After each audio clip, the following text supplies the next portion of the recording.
This Van Gogh painting called Poppy Flowers is still in the hands of thieves tonight. It was stolen from a museum in Egypt yesterday. There were reports last night that it had been found at the Cairo airport, but that information turned out to be false.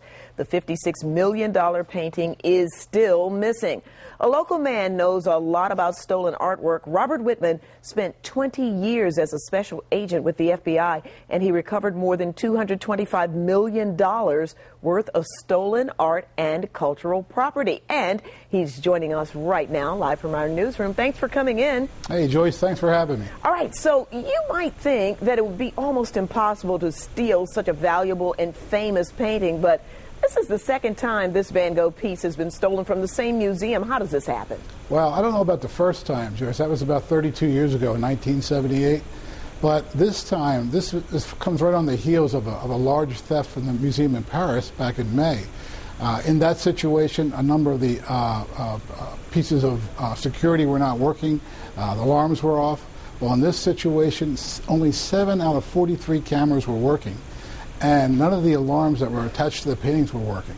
So the reason this happened was very much lack of security. Wow, so the director of the museum and 15 Egyptian officials have been barred from leaving the country.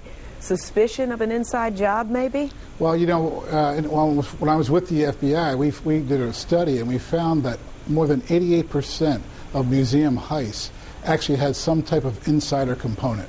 Now, that's not to say that all the people who worked there were always involved, but there was always someone who had the keys to the kingdom. That could be a situation here. I think that the reason these individuals were told not to leave the country was because they're being held responsible for the theft, and I think the upper echelons of government want them to make sure that they stick around to do the investigation. Yeah, somebody had to be responsible for making sure that the security system worked, I guess.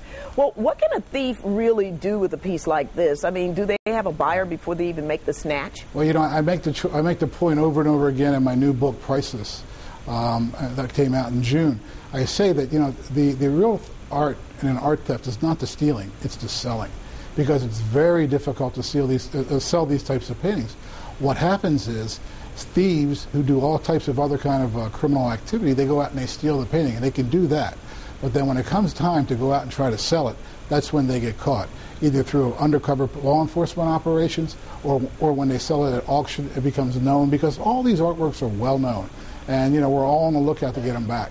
So who's really buying these multi-million-dollar stolen pieces of art? What can they do with it? It's not like you can invite everybody over and say, hey, check out my new acquisition. Exactly. That's the problem. You can't sell them. And really, quite honestly, in 20 years of doing these investigations with all those recoveries, I never really saw anyone that was out buying these types of artworks. What I saw were thieves who stole them and then were stuck. They're like white elephants or albatrosses. They're stuck with them. They're trying to get rid of them, trying to make money. But what happens is they get caught. So it's not like in the movies where some rich guy has a private room in the back where he just goes and sits in his favorite chair and enjoys his painting? Right. I call that the Dr. No theory. There was a famous movie back in the 60s with James Bond called Dr. No. And in that movie, he actually had a painting on one of his walls in his cave that was stolen from I think the Albert and Victoria Museum in London.